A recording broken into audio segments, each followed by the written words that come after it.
Had I known what it was, or what it would do, I would have left it in the box where I found it. Thrifting is something my mom and I used to do when I was young, and it became kind of tradition for us. Mom was an old hippie, and she always liked the idea of helping the environment. Recycling, composting, and of course, looking for cool secondhand clothes at the thrift store. It got to the point where I was buying her Christmas presents from the local secondhand stores because she just couldn't stand the idea of buying something new and adding to the wastefulness. That was what had brought me to the Three Sisters thrift store on the day I made my big find. Mom had a thing for jean jackets lately, anything she could sew patches on, and I was looking through the racks as I tried to find something else to round out her Christmas presents this year. Mom was honestly my favorite person to shop for these days. My two boys, the twins, were at the age where all they really wanted was money or gift cards. They had both been employed since they were 15, so if they wanted it, they usually bought it. My daughter was all about Disney princesses and cute clothes, but as she entered middle school, I thought the former might be on the way out. I had found her a cute princess throw blanket, something I could roll up and wrap, but Cindy would wrinkle her nose at it when she realized it was used. I found a jacket in Mom's size and was making my way to the register when I saw something peeking from a box left under a shelf. I couldn't see what had made it catch my eye, a flashing of lights or a tinkle of gems from somewhere, but I'd seen the edge of something poking out and decided to go back and have a look. I expected it to be a box of chipped silverware or perhaps dented Christmas ornaments, but instead, I found the star.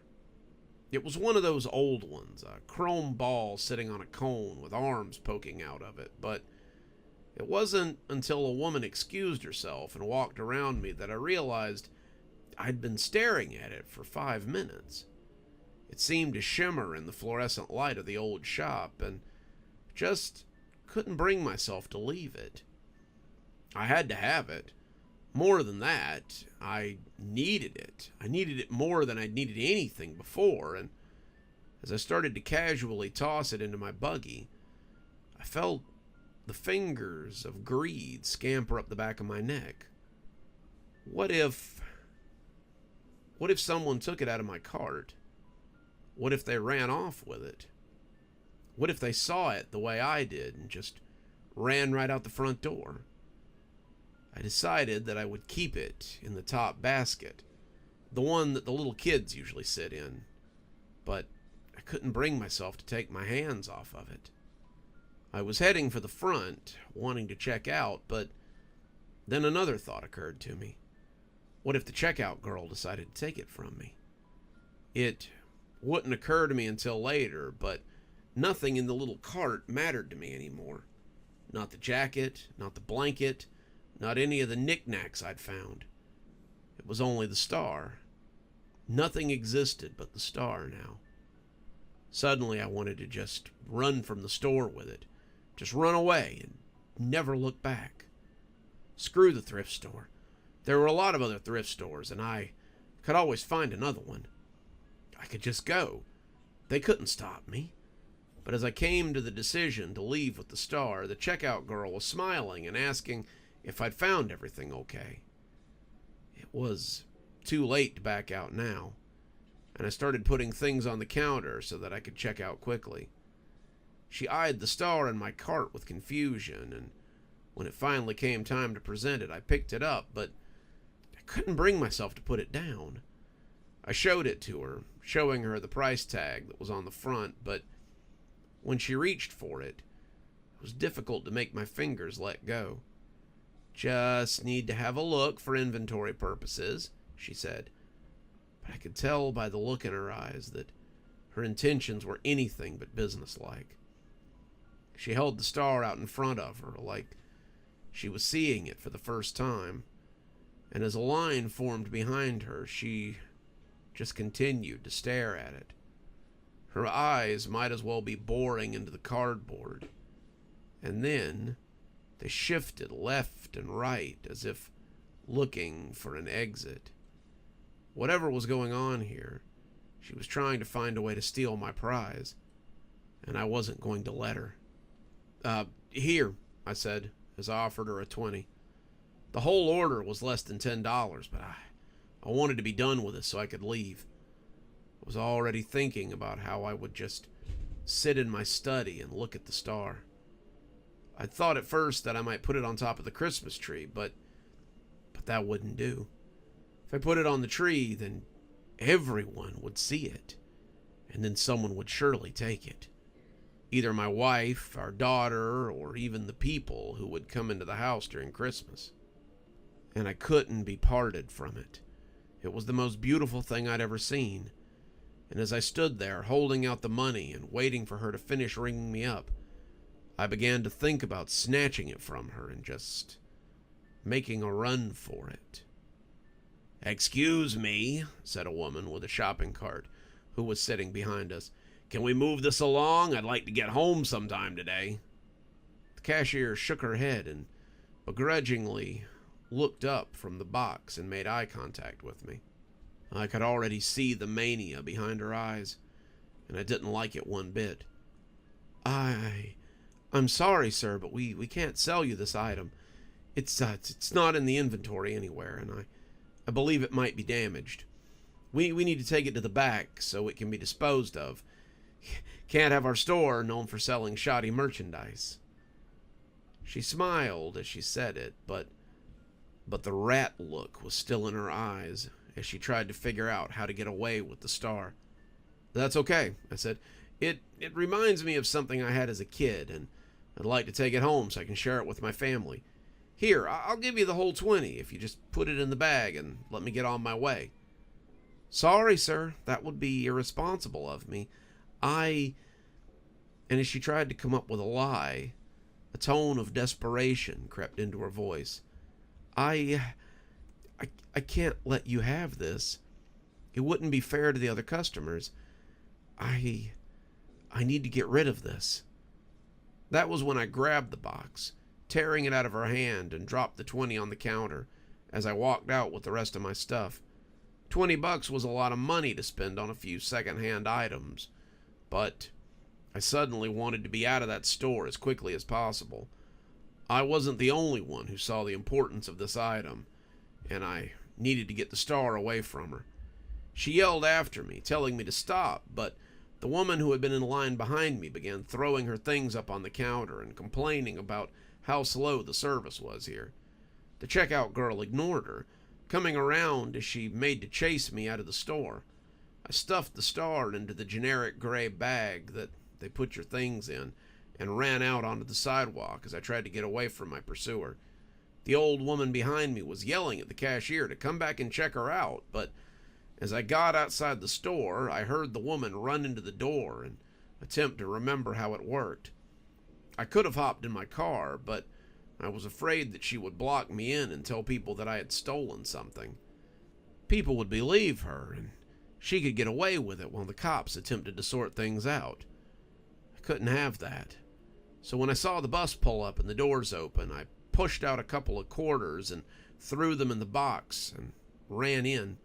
The woman tried to get on as the doors closed, but as the bus rolled away with her still on the sidewalk, I saw her glowering at me through the window as she gave chase. "Crazy broad," the bus driver said, and when he lost her 3 streets away from the thrift store, I breathed a sigh of relief. I didn't know if the bus was going anywhere near my house, but I could take it until I saw someplace familiar and then figure out how to get home. I could come back after they closed and get my car, and that'd be okay. I wasn't worried about the car. I wasn't worried about anything except the star. I'd done it. I'd gotten away from the store with my treasure, and now all I had to do was get home so that I could seal it away and look at it. I'd been riding the bus for about 10 minutes when I finally noticed the man sitting 2 rows ahead of me. I'd taken the star out of the box so I could look at it, staring at the strange metal structure as I held it in my hand. It was warm, warmer than any metal sculpture had any right to be, but As I felt the man looking at me, I realized I wasn't alone in my admiration. The man looked like a toad, his head bald and the wrinkles atop it looking lumpy, and his big eyes were sticking halfway over the back of the seat as he stared at me. He had the same look in his eyes the cashier had had, and it made me clutch the star all the tighter. He would want to take it as well. He would want to take my star away, and I couldn't let him. I never stopped to think about it at the time. This had never happened to me before, but the metal novelty had become my entire world. I would have done anything for that star. And when he reached up to pull the lever for his stop, I clutched it to my chest as he shuffled towards me. He was going towards the door in the middle of the bus, and I just knew that as he went by, he was going to grab it and try to wrestle it away from me. He wouldn't have it, though. I'd bite him if I had to. I'd kill him if I had to. And I tensed up as he drew even with me. His big frog eyes were still on the star as I clutched it to me like a baby, and he turned away and passed out of sight. I felt a wave of security and serenity pass through me. I loosened my grip for only a second, and when I felt him grab it and tear it away from me, I screamed. He had doubled back, seeing me loosen my grip and then coming to collect his prize. And as he ran off the bus with it, I yelled and gave chase. I left all my stuff on the bus, not caring for anything but the star. I went tearing off after him, but the bus driver was yelling at both of us to stop. As I hit the street, I could see him already disappearing down a narrow alleyway. I ran after him, soon getting lost in the tangle of brick-covered alleys that surrounded me. And when no hope seemed to surface, I was filled with sadness.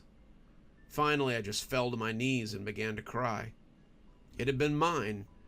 It had been all mine, and now it was gone. I was never going to see my star again. There was nothing I could do about it. The longer I knelt there, smelling the dumpster and feeling the puddle of God knew what as it dried on my pants, the more I began to realize that what I was crying over was silly. So I'd lost a trinket. So what? The more I thought about it, the stupider I felt, and when I found my way back out of the alley and saw that the bus was still there, I felt like I had some hope that I might find the things I had bought where I left them. The driver was talking to the cops. Apparently the guy had knocked over an old lady on his way off the bus, and when he saw me, he pointed me out and said that was the guy who had had his stuff stolen. That led to about an hour down at the precinct as I told them what had been stolen and by whom, and I had to tell it about 5 or 6 times before the cops finally understood that the guy had been after junk and I had no idea who he was. In the end, they told me to be careful and sent me on my way. I thought that'd be it. As I got home, I thought I would get these items washed and get them ready to wrap up. I went to bed that night and believed that I would never think of the star again, but the next day I learned I was wrong. It was Saturday, and I had woken up late. It was almost 11 by the time I came stumbling downstairs, and I wondered why my wife hadn't woken me up. Come to find out, she'd gone out to do some shopping of her own, and she'd left me a note saying that she'd be back a little after lunch. I decided to watch a little TV, and as the small set in the kitchen came on, I caught the middle part of a news report.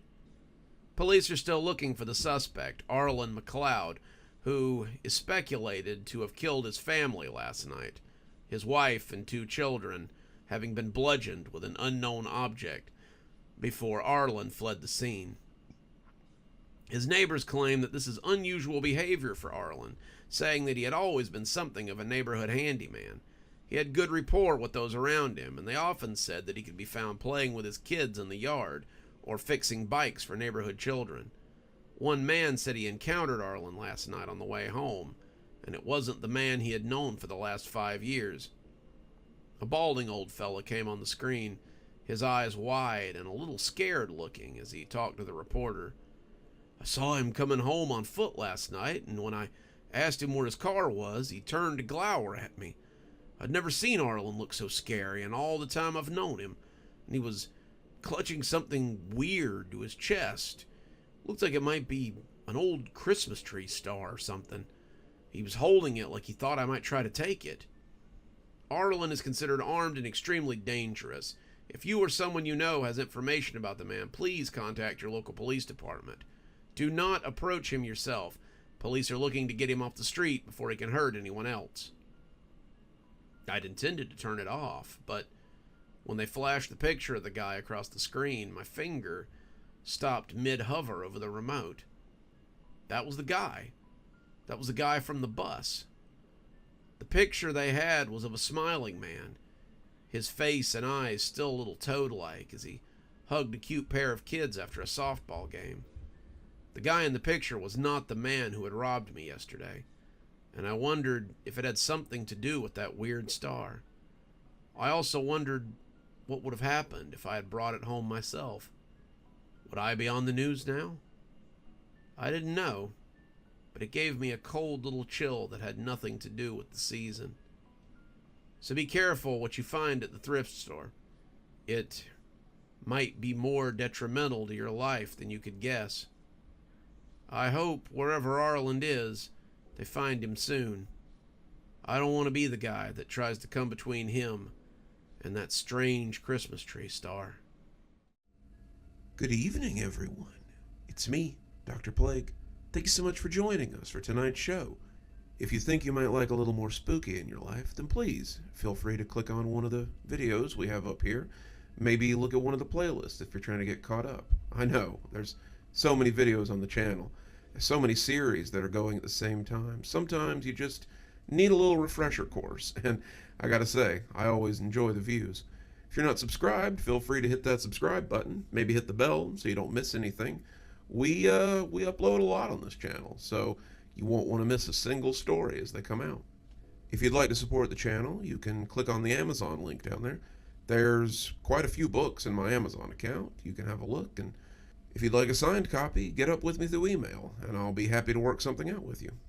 Also, there's links to my Patreon, and you can become a member on the channel if you'd like your spooky a little bit early. Patrons and members on the $5 tier get their videos 12 hours early. That's in the morning as opposed to in the evening. Patrons at the $10 level also get a signed copy of my book anytime I write one. Speaking of my patrons, you should see them appearing right now. Just wanted to take a minute to say how much I appreciate all of you. Patrons, subscribers, however you give to the channel. I really appreciate everything you do, and it truly touches me that you have chosen to support the channel in this way. Well, that's enough for now. Till next time, Dr. Plague, signing off. Have a wonderful evening.